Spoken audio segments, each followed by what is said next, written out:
Welcome to the Good Life. All right, everybody, welcome back. This is the Good Life Visual Audio Podcast.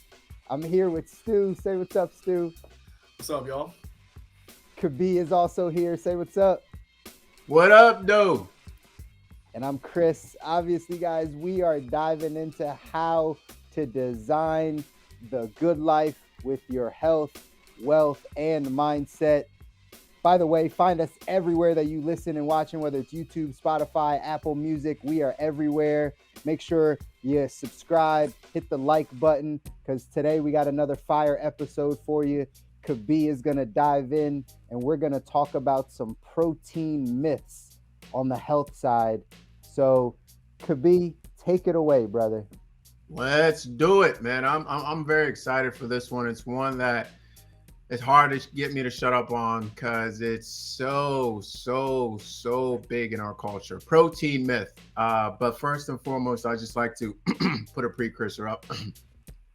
When I start talking about this stuff, I get attacked. So let me start. If you've ever watched First Take, you know, when Stephen A starts talking about LeBron, he puts up a little precursor, right? A little warning here. Let me do that here. Guys, I'm not vegan. I'm not vegan. When I start talking about protein myth, people immediately, I just can't give up meat. Nobody's asking you to give up meat. Nobody's asking you to give up meat. Okay, you do whatever you want to do. We're just here to talk about and unbox some of these things that we're just told without thinking. And I think that's one of the main things you're gonna get out of today is think for yourself. Actually think for yourself. Okay, so I'm not a vegan. I reserve the right to change my mind as I get more information. That's number 2, right? Nothing is conclusive. There is no science. None of that stuff is conclusive, okay? None of that stuff is like, bam, set, okay? There's too many variables for everybody, the human being, the environment, what's going on in their body, what's going on out. There's a lot of variables in here. So don't get all worked up. And if you do get worked up, just share it with a friend so they can get worked up too. Okay. The average, and also number 4, the average doctor gets less than 20 hours of nutritional education in the medical school. I just thought that's interesting to throw out there. You do with that what you will. All right. And then number 5, before we get going on this, is people don't think. They want to be given answers. They don't want to think. Give me the right answer and I want to be right, right? They just want to be right. Give the right answers. So guys, that's not how I work. And I'd encourage you, I'm putting this stuff out there and you go ahead and you be your own final judge, because that's how I work. I want all the information. I'll give all the information I have, and then you make the final decision as to what it is. First part of this, I'm going to dive into just some basic information. I won't even call it basic information. I'm going to dive. So we create the premise of the conversation, and then we're going to dive in with our own experiences from you guys, and ask some questions and dive into some. Chris is going to speak from his culinary experience, which I think is really critical here, and to put a different spin on the conversation as well, which I'm personally interested in as well. Okay, so I think we got to start from, what does the textbook say, right? So most people, when they say protein, don't even have the slightest idea what they're talking about. They're utilizing the word protein to talk about meat. That's really what it is. It's kind of like when someone says, "Pass me a Kleenex," right? They're talking about tissue, right? But Kleenex is the kind of like the brand. That's right. Yeah, so I find that that's the same thing here. We're talking about like something that's talking about, it's a symbol. We're talking about something that means something that's actually indicating something else. And I think this is a huge problem because it leads to a lot of the confusion around this. Have you guys noticed this? Totally. Protein specifically, or just in general? Well, we're talking about protein, so we're protein. Protein specifically, then. Got it. Yes, absolutely. Like, you use words like just, meat, beef, chicken, and that just resembles all protein. That must be all of it. There can't be anything else. Can't be anything else. Yeah. And I think it leads to so much confusion. So let me dive into kind of if you look up protein in science textbooks, this is probably what you're going to find. And I say probably because not everybody agrees on this, by the way. It's just over time, more people have been like, well, what else could it be? Right. It's kind of like defining a white or the white race in terms of what it isn't, or it just, that's kind of how the language works, right? We define something more in the terms of what it isn't more than what it is, right? So this is the textbook. It's proteins are foods that have high or complex concentrate of structure of amino acids. So essentially imagine like beads, right? Those beads are in the amino acids that are stringed together, and that's typically what we're calling protein. And for the common individual, that includes, or in common language, that includes things like flesh, muscles, organs, glands, tissue, that type of stuff. And to a lesser degree, and this is what we don't talk about at all, to a lesser degree, it also includes nuts, beans, and even starches, fruits, and grains. All that stuff contains proteins, because protein is just the building block, right? It's just the building block. Actually, protein is the middleman. The building blocks are the amino acids. Okay.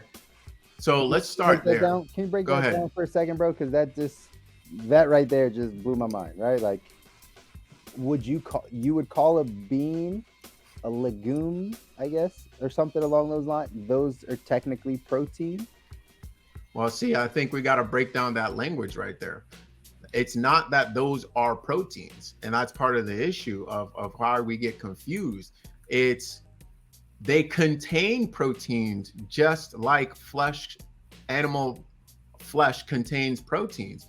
It's just to what extent or how concentrated are these proteins in this substance that is measurable by scientific instruments as we have right now. That was a period of time where protein wasn't even a thing. Why was it not a thing? Because the methods of scientific research that was available to particularly, I mean, most of this we're talking about the Western world when we're talking about protein, was not able to break it down and look at it in that way. It wasn't until, I believe, I want to say until 1858 or maybe a little bit later. You guys can check me on this, that it was discovered, right? So, when we talk about, there's protein in everything. That's what people have to understand. There's literally, there can't be something that doesn't have protein in it. But we gotta like backtrack and say, well, what are you defining as protein? If you're defining protein as a chain of linked amino acids, then that exists in fruits, that exists in beans, that exists in nuts, that exists in starches, that exists in all of that stuff. But based on the methods that we can use now to measure that stuff, we can measure a higher concentration of it in animal flesh.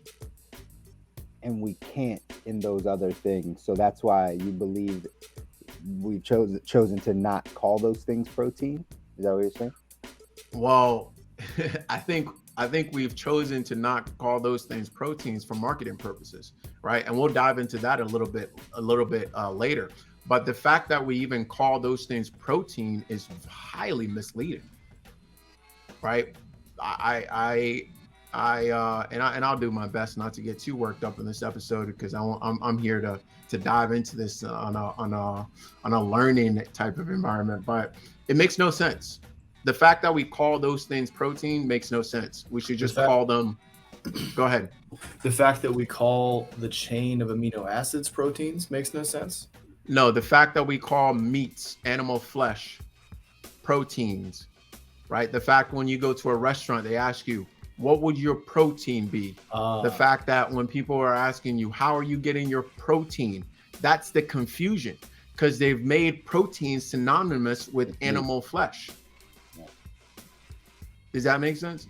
Yeah. And please stop, because this is part of the issue that's out there now. Is we've made it synonymous with. So when you understand that to be the case, that we're and this is where I go, like, we're calling there's people, and me for a while, I think, where I didn't know that tissue to wipe your nose was just tissue. It wasn't Kleenex. I thought it was all Kleenex. That's what's happening here. People are taking protein to mean like meats and nothing else. That's the confusion. So when somebody hears that you're juicing or you're on a plant-based diet or you're on whatever, that's how they get confused, because the question then becomes, well, where do you get your protein? Well, replace protein with meats, and it makes total sense. Where do you get your meats? Does that make sense? Yeah, that made perfect sense. Yeah, that's where we are as a society. We've made those things synonymous. Not we, but we've been taught to make those things synonymous. All right. But are we clear on that? What are protein? Clear. Yeah. Per what Western definition, proteins are a chain of amino acids. End of story. Right? They can be found in everything, but they're in higher concentrations in animal flesh, as we can measure it right now. Why I say that? Because in a couple of years, they could have different instruments that then turn around and say, you know what? Actually, we can find higher levels of protein in these foods as well. And then the narrative completely shifts. We see that stuff all the time, right? We see that stuff all the time when it comes to nutrition. So furthermore, right? And I'll read it so that it's clear to you. Amino acids, not proteins, are what the body requires to build tissue and act as carriers and buffers. Our body cannot process protein. Let me repeat. Our body cannot process protein, especially animal protein. When we take animal protein in, when we take meats in and we get the protein, our body then has to expend high levels of energy to break down. Imagine those beads I talked about. High levels of energy. I wish I had some beads here. High levels of energy to break the chains between the amino acids and then rearrange the amino acids into how your body prefers before it can even use it. Let me pause there for questions. Yeah. So the one that comes to mind for me is, all right, if it's difficult for your body to take one type of strain of amino acids, like how a chicken would have its amino acids strung together. If it's difficult to break that down and reassemble it into human amino acid structure, how does that challenge compare going from like chicken to human as it would going from like fruit to human? So it's less of a question of like going from chicken to human and fruit to human as it is going from that specific sequence of amino acid chain to your particular sequence of amino acid chain. Okay. It's not a chicken human thing, right? Now, I think the question that you're asking is, how much harder is it to go from animal flesh protein to what you and I would need, rather than from plant-based protein to what you and I were needing? Okay, got it. It's actually easier to get that protein base from plants. Now, but the thing is, guys, the thing is why I hesitate is because the science in and of itself is weak. And I'll go into this a little bit more, but the science in and of itself is weak, right? You can find 10 scientists that will tell you the opposite and 10 scientists that will tell you the other opposite. So the science in and of itself is weak. That's the truth.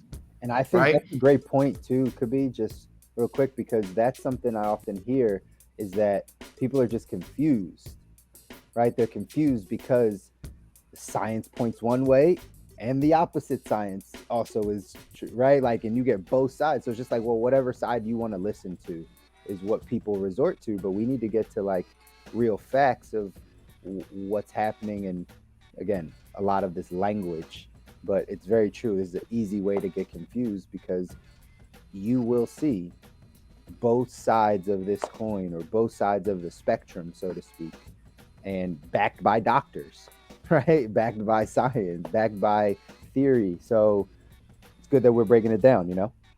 Yeah. Yeah. What I you gotta- I should gotta know though. add to Go that, ahead. Go ahead.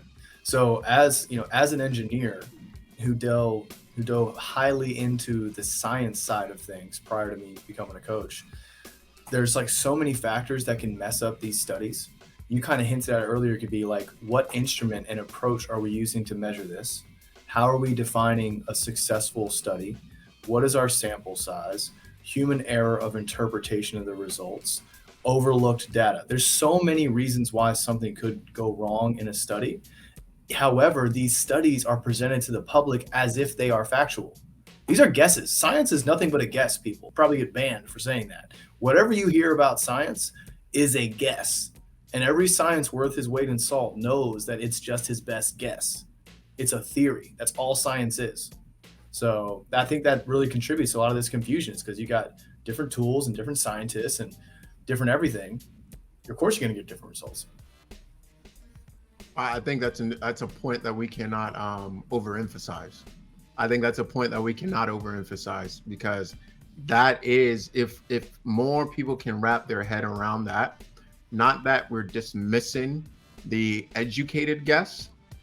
However, we're asking you to take it with a healthy amount of skepticism, a healthy amount of questioning, a healthy amount of that could be true, and other things could also be true, right? So I appreciate you bringing that up because it is incredibly important that we bring these type of things up because that will help with the question. And this goes back, guys, to where I started in that people want to be given answers. They don't want to think. They want to be told what to do. And that's what we've been trained. Tell me what I should be doing. Tell me what I need to know. Well, if that's your mindset, then you can just be handed anything with enough peer-reviewed articles and you're good to go. Until you find out 5 years later, 10 years later that maybe that wasn't it. I can't tell you how many lawsuits are out there because whatever we thought was good before is not now. Things that was everybody was doing it. Everybody was doing it. That's funny. Tonsils, everybody was taking it out, right? So it's just like you see this type of stuff all the time, guys, and just like, and I think being, and I won't use the term critical thinker, but just being aware, just like stop sleeping at the wheel of your life. Being aware is kind of what we're all about here, but it pertains so much to this. There's no scientist that's going to tell you need this amount of protein. They can't even tell you what the protein really is, right? And your body doesn't even use protein. So you got to understand that. So are those things clear so far? Yeah, Before I move on. makes perfect sense. Makes perfect sense. Now, another thing I want to highlight that I think I already mentioned, though, is the amount of energy it takes to break down that chain, the amino acid chains, for our body to even begin to rearrange them to use them. Like we're talking, and not only that, once that energy is expensed or used, there's a huge cleanup or waste product left over that has to be taken out of the body, cellular waste. So even if you're hitting your required amount of protein, if you will, and you're not taking out the trash, you're not doing yourself any favors. You can take athletes, for an example, that eat consume large amounts of food. Well, it doesn't take long for us to see the effects. See, we mostly see these athletes in their prime. Catch them 10 years later, 20 years later, and you start to see the toll that's being taken. So I'm gonna move on here a little bit to that's kind of like more of the science aspect. And honestly, I didn't want to go too deep into the science aspect because I think it does confuse people. And I think when you back out and highlight the main points and then use common sense, you actually get a better understanding of what's happening. So, I want to go to the media aspect of it, right? So actually, before we pause, the science aspect of it too, there are, like I mentioned, there's tons of scientists out here that just do not agree, right? I've cited Sebi before. I'll cite others that just doesn't make any. It's not even the concept of protein in and of itself, as we take it to be just like set in stone, is not set in stone. It's not, and I don't think we can overlook that. Pause here, in case you guys want to pop in anything right here. I think, I love like just listening and learning from folks like Dr. Sebi. I'm always glad you bring him up. So I think my only contributing point here would be, there are individuals out there that so passionately go against the mainstream narrative. And then like Sebi, like you pointed out before, they actually are taken to court for their beliefs and how they treat their patients. They win those things. We never hear about it. It's not popular to challenge the norm when there's money involved. And I'll bring this. Go ahead, Chris. No, that was it. I don't have anything to add to it. You guys hit that. I second that with what Stu said, especially about Sebi. Right? Yeah, and I'll bring these people up just to offer other points of view. Not to say necessarily that they are also some sort of czar, or they are also some sort of end all be all, right? But to point out that there are other, like you said, counter narratives that have a lot of validity to it. So if that is true, then why can we not have an open source conversation or open source information so that we can have a back and forth on what it is that is best for each individual, and then let each individual decide. All right. So I want to talk about the media piece of it, and this is what always gets me, is that this is essentially how I will summarize the media narrative that I've heard, and you guys tell me if you agree or disagree. So what I've heard basically is that you must get enough protein, like that is a must. Okay, you must get enough protein from animals. That's starting to shift a little bit as the new wave is coming in, but that's basically what that's been. And if you don't do that, then you should consume protein products. Which, by the way, it's like if you put those two things together, that makes no sense, because you talking about something in powdered form versus animal flesh, and we have that being pushed at the same time as if they're the same thing. Well, that can't be true, right? And then the other one is like protein equals meat. Like protein equals meat. And then I'll stop right there as well. What are some of the, I guess, media sort of narratives that you guys have noticed as when it comes to protein, and how do you feel about them? Yeah, I touched on this a bit in our pregame, but thinking backwards, back in the 90s and the 80s, the beef industry had commercials where their slogan was "Beef, it's what's for dinner." Beef, it's what's for dinner tonight. Beef just got faster with heat and eat beef dishes. Beef, it's what's for dinner.com. Right, and they would just push that over and over again. Beef, it's what's for dinner. Beef, it's what's for dinner. And that became such a narrative that, like, it in the restaurant world, guys, like, steakhouses are held high. Beef, right, is really held high. Yeah, you can get some other cuisines, but like, really, when you think about it, having a good steak, right, that beef product is on a pedestal. And that is, I believe, specifically from marketing. How did the cow become revered, right? How did the beef product become revered? It was marketing. It was marketing. And we see that in a bunch of different, again, you've asked this question before. It could be, when's the last time you saw a commercial for fruit? When's the last time you saw something along those lines? Well, you don't, but you'll see a chicken commercial. What up? What's going on? Nothing. We're shooting a commercial. What are you doing? All right. Watching you.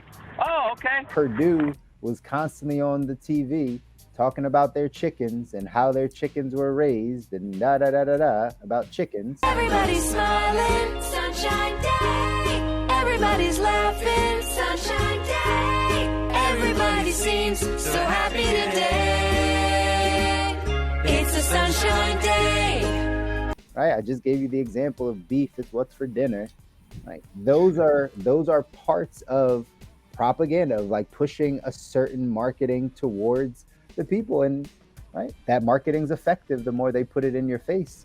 So now that's why we consume those products. But the marketing aspect, I mean, the commercials, they really did have a big a big kind of push in that side.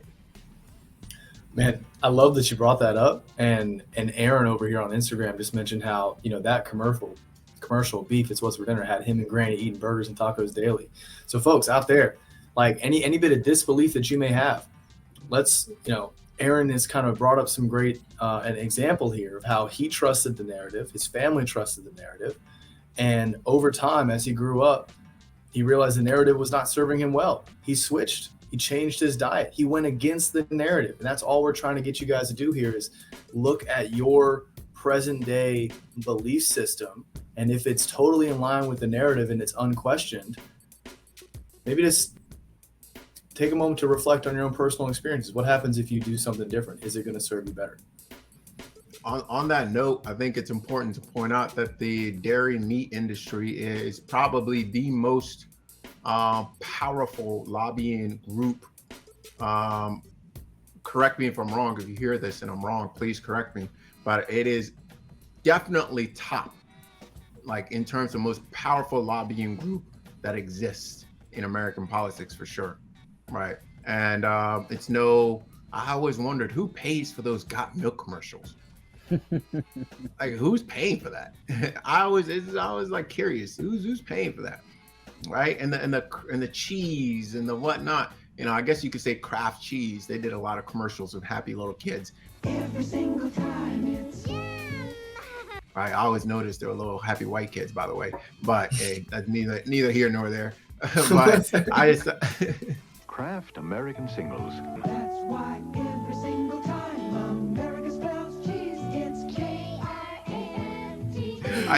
Klay Thompson out here shooting hoops, drinking chocolate milk. Ooh, I want that.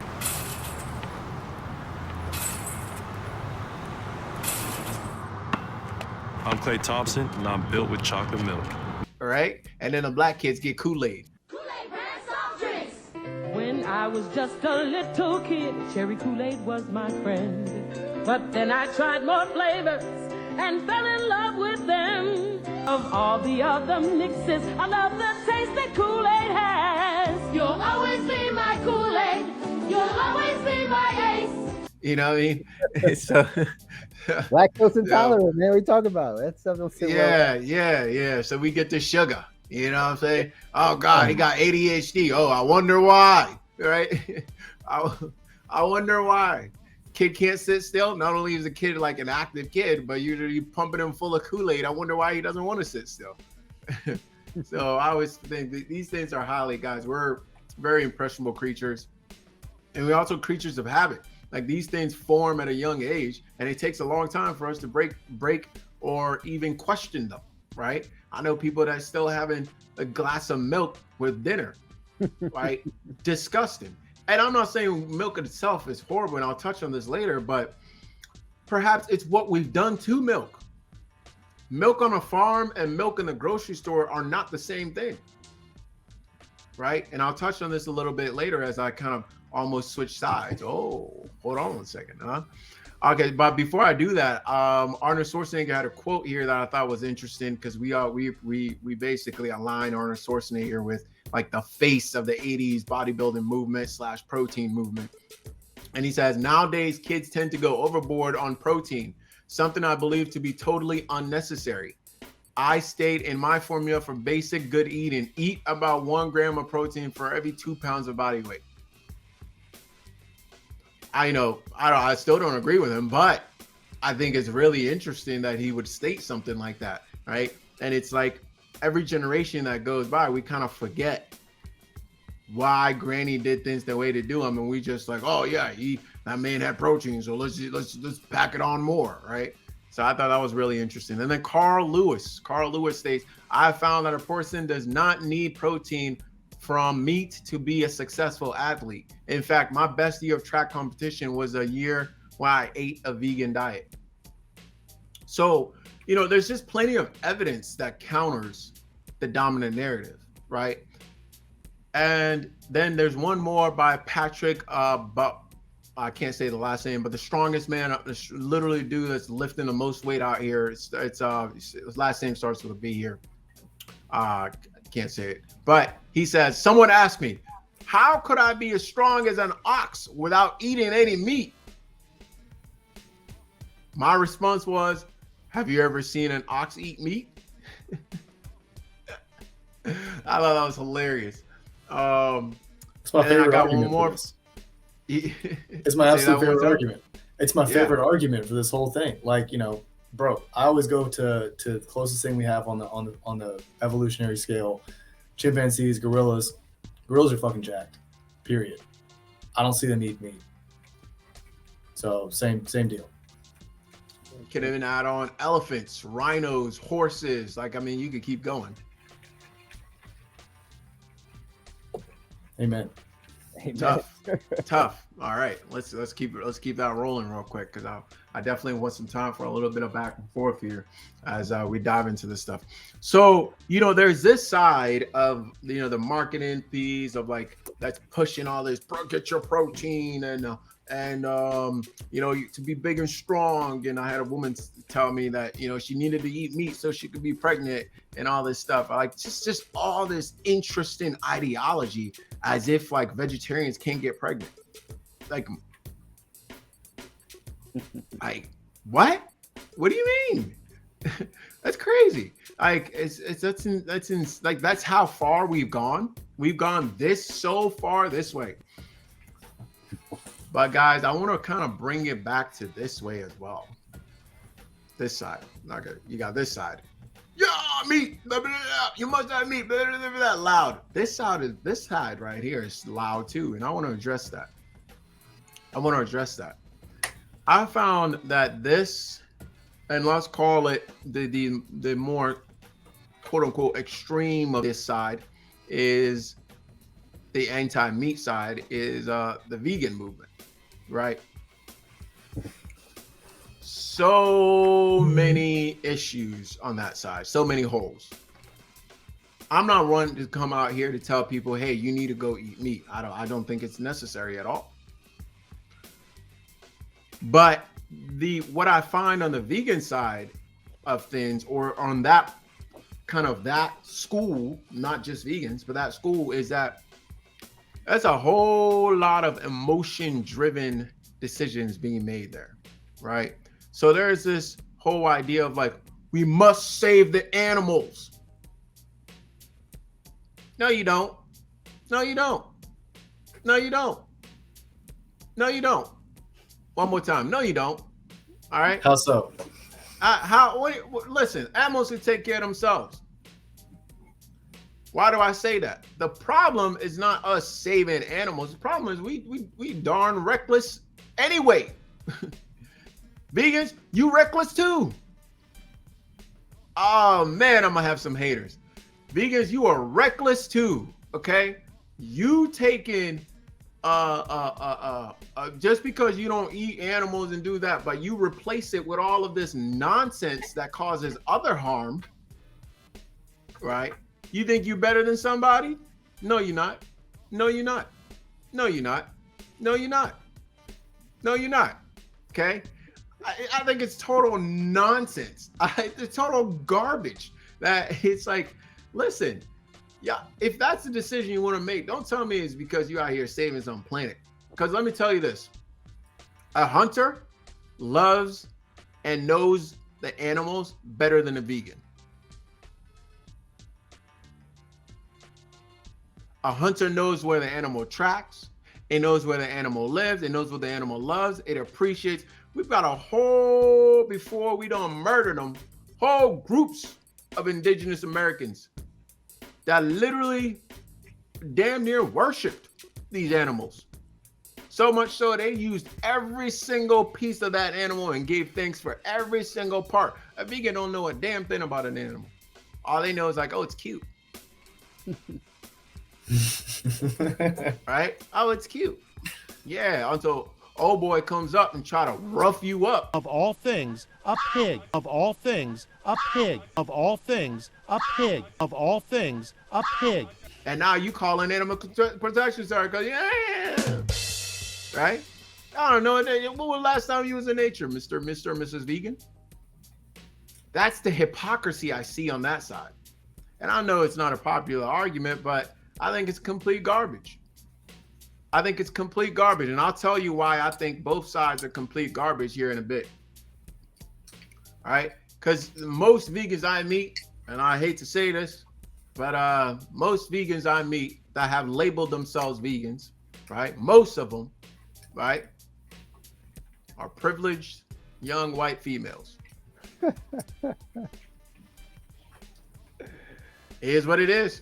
Percentage wise, yes, they're high in the percentage. Percentage, it is what it is.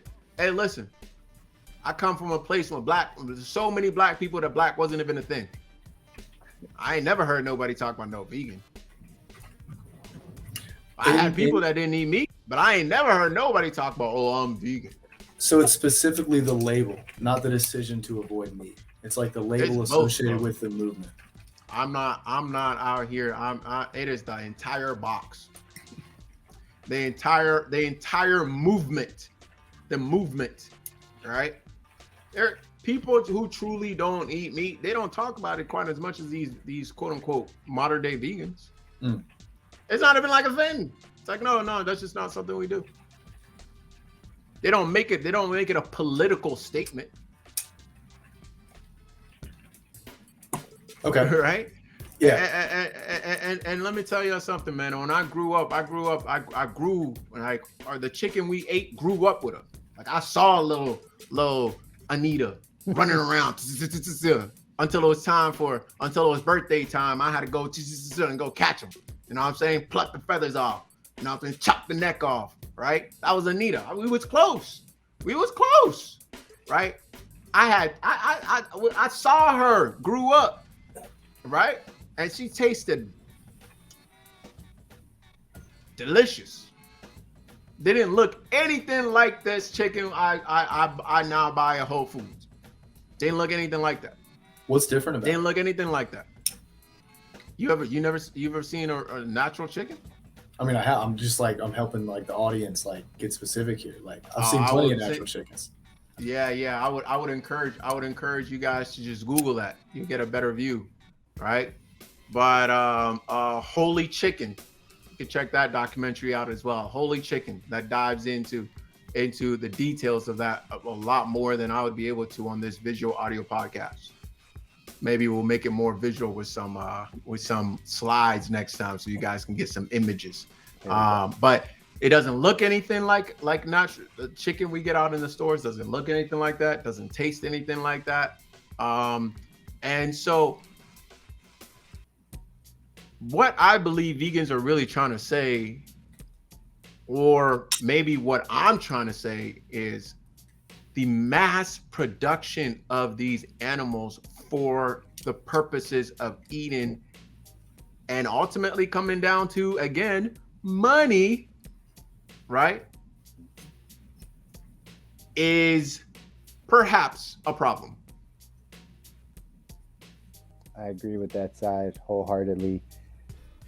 Funny to talk about the vegan side of things because, yeah, that seems like more of a movement more than anything, but like that's the inhumane part, the way that these animals are bred to be slaughtered.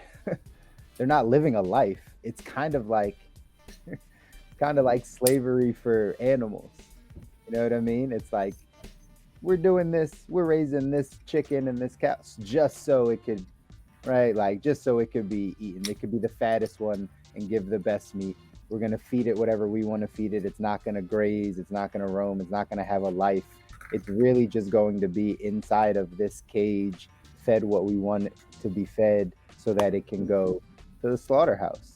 And that part, right, is the thing that doesn't sit well, I'm sure, with people in general, specifically vegans that are in the movement, but like people in general don't really like that. They just don't break away from eating it. But in general, when you talk about animal rights and, you know, what happens in poultry factories or whatever, 99% of people, maybe 98, there's probably a weird 2% out there, but there's 98% of people know that that's not good, right? They know that's like inhumane and like probably shouldn't work that way, but they still eat the food.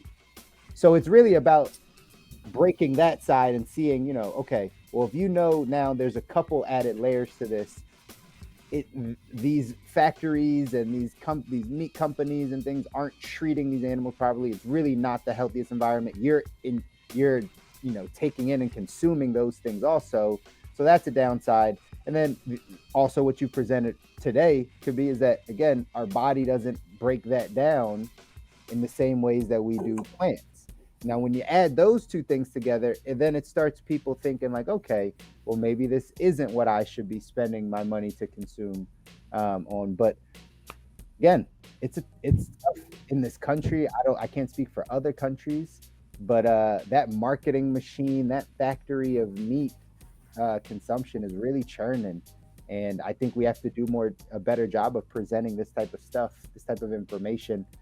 I was going to ask you, you know, how much those documentaries you think deter people. I know the documentary, like What the Health, that was a big one that led people into that vegan side of things. But yeah, curious to hear kind of your take on that.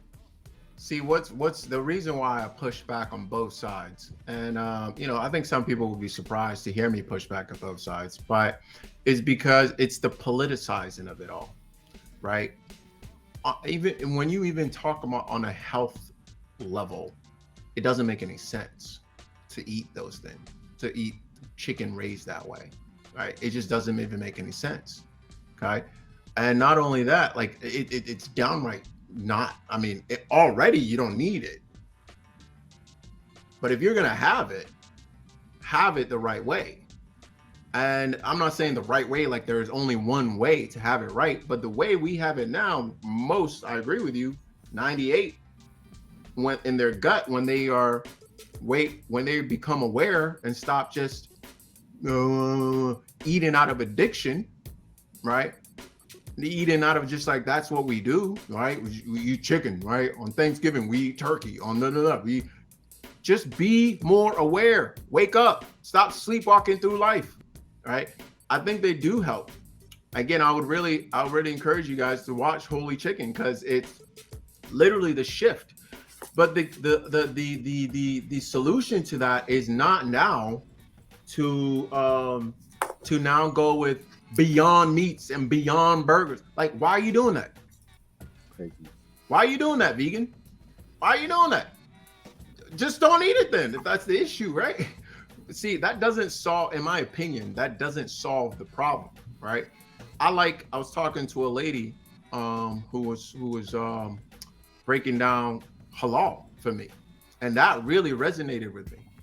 See, halal, to qualify as halal, animals must be well cared for. They must be not fed. They must be fed a particular way. They can't have blemishes or scars or injuries. They have to be essentially happy all the way up to death. The tools of death have to be sharp, so it's a quick, painless death, right? All the blood must be drained. Like, I mean, this stuff is going on and on and on and on and on. And why I push back at both sides, guys, is because I actually believe, or to my opinion as of now, is that nutrition is the call and response between the body and the environment, right? Life consumes life. We can't get away from that. Okay, when we die, the earth consumes us. Okay, so like life consumes life. That is part of life. That is what happens. It's an ever-going cycle of what happens. So just because your feelings are hurt, or you can't handle certain things, or these are the same people that they can't handle other things that I'm not going to talk about today. Just go ahead and save our views, right? But that's part of life too. That's part of life. They can't handle that part either because they're too emotionally wound up. That's not the solution. How about I prefer the way the halals are doing it, or people that eat halal are doing it. I prefer the way the indigenous culture did it. It will show love and respect. And when I say the piece about the hunter, I think it's incredibly important that we notice the hunter is not reckless. The hunter is not reckless. The hunter has love for nature. I believe the hunter has more love for nature than vegans. They're in there. Their fate is directly tied to nature. Directly tied. And vegans or whatnot, and again, I'm not going in on vegan, but like the ideology surrounding all that side of it is, are plants not people too? Plants don't have feeling? No. Plants are just like, there's something else because they don't move. Everything is alive, guys. Everything is alive. Everything has vibration. That life can, yeah. Well, that life consumes life thing, I think, is so frequently overlooked on the vegan side of things. I think that was a powerful quote. And then everything is life. Absolutely. I'm glad that resonated with you too, Chris. Like, to me, like, if you are so passionately convinced as a, politically outspoken, my way or the highway vegan, where it's like, we can't do this, we're morally wrong. Have you seen the rest of the animal kingdom? Like, are you serious? Like, what makes us so high and mighty that we don't go down this path of consuming other animals? You're actually kind of moving me to like just see in my community, how often can I find like halal or kosher meat where the animal is like really taken care of. I think in my own experience, the best thing I usually try and do is try and find like grass fed and stuff like that. But even then it's not ideal. But at least in my mind, hopefully it's a little bit better than them just sitting inside a cell for their entire life and getting just abused. Yeah. And I think that you're hitting on the point here, and I actually want to go out on this point here, and we can get some thoughts from you guys here. Is that maybe we should look at it a little differently, and I'll put these out as things to consider, not as hard fast rules, not as this is what you must do, but let's just consider this for a second. Perhaps the problem is that we are so far removed from source. Perhaps that's something to consider, that we are just so far removed, right, from what it is that we consume, that we don't have a level of understanding that's necessary. We don't have a level of respect that's necessary. And quite frankly, we don't have a level of love. And love is not just you being emotional about something. Love is not just you being, love is all of that, right? A reverence, a dependence on, like I mentioned, the hunter and the vegan, okay? Perhaps we should consider that if you can't put up with what it takes to get that to your plate, don't eat it. Don't eat it. Simple. Don't eat it. You don't even need it. Right? I host fasting groups right now, and every single time the comment that I get is like, oh, I just didn't need that much food. Yeah. When you're eating brainlessly and we're all food addicts, when you're just eating, and you don't see what goes into getting that to your plate, even if it's a piece of fruit, how many people have to labor to get that piece of fruit to you? When we don't have that connection, well, we're going to be reckless. We're going to be reckless, right? So how about we consider bringing things more local? How about we consider bringing things more seasonal? How about we consider being more mindful about what we consume? How about we consider that you only consume to support your level of need? Right? How about we consider we eat whole and not taking everything apart just to get to the sweet stuff, the good stuff, the nectar? We take it all in. How about we learn to fast on a regular basis? And how about we become more aware like the hunter? Or the gardener, for that matter, right? Whether you're the hunter, the gardener, or whatnot, it is, what is your connection to what it is that you're consuming? If your connection is that you drove 10, 15 minutes to either Walmart or Whole Foods, whichever one you shop at, right? That was your connection to it. And then you brought it home, honey, I'm home, right? And you brought it home and y'all cooked it up, put it in front of the kids, and that's it. Well, of course, we're going to lose our connection. And I think really that's what we have to consider.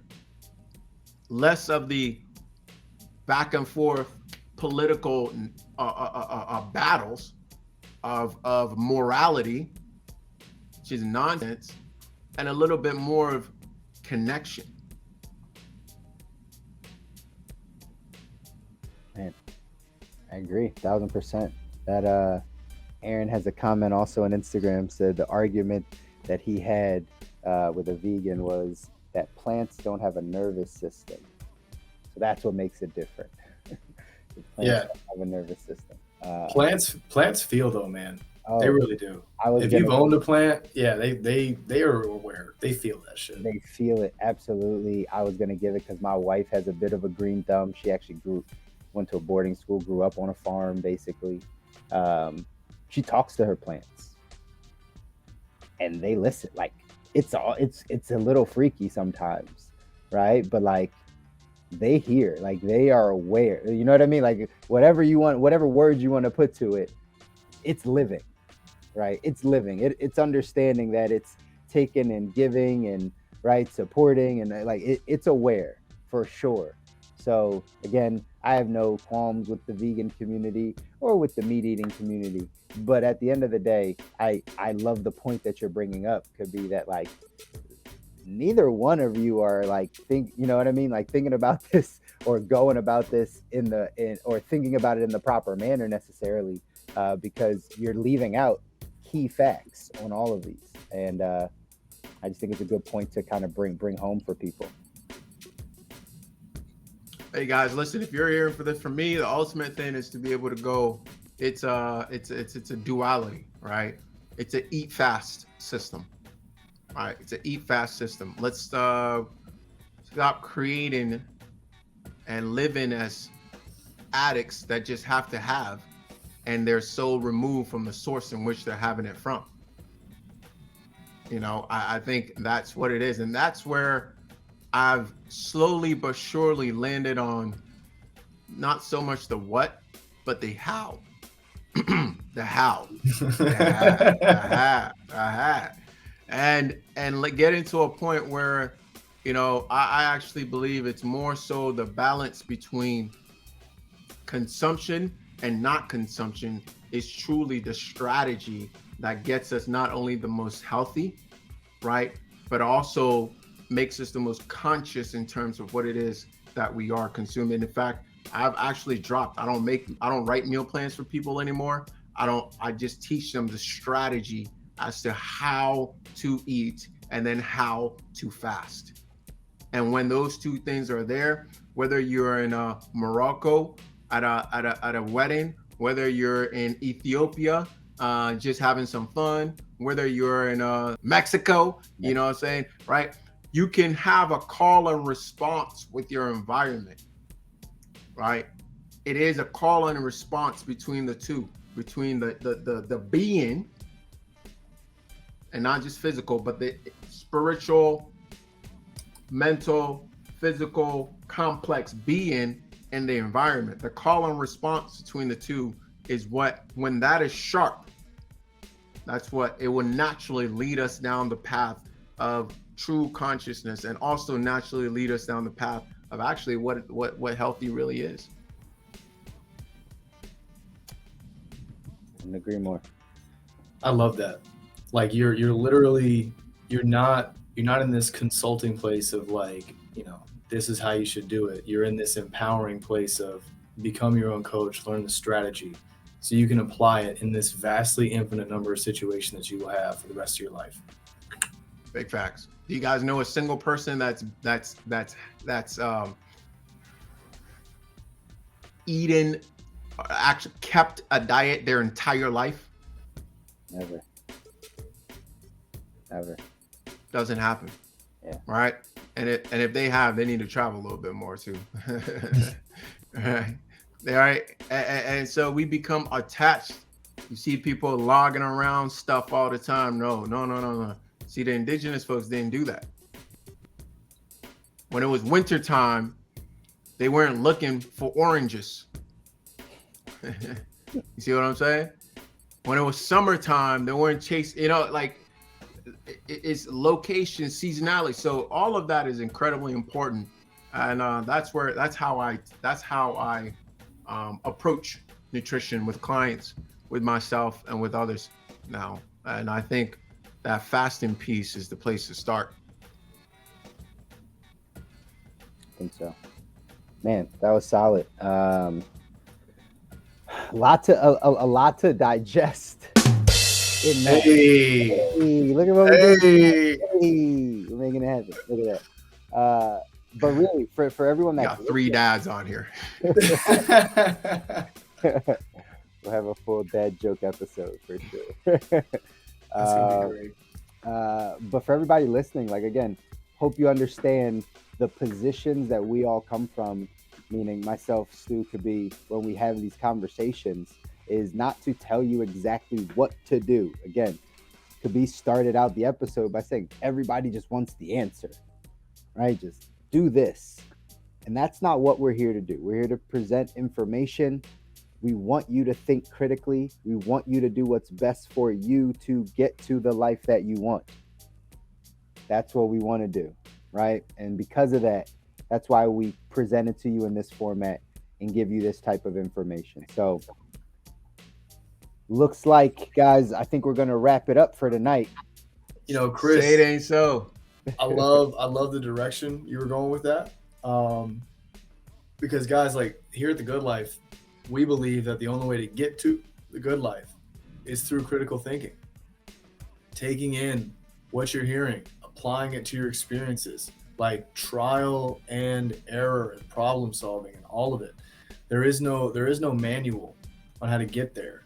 It's you learning how to best think about your situations and your experiences and build on those. Totally agree. All right, Stu, take us home, man. All right. That's it for us today, guys. If you like what you heard, subscribe, smash that like button. Tune in next Monday for another good one, and share with somebody that would love or hate this episode, because all press is good press. Just ask the celebrities. Till next time, keep living the good life.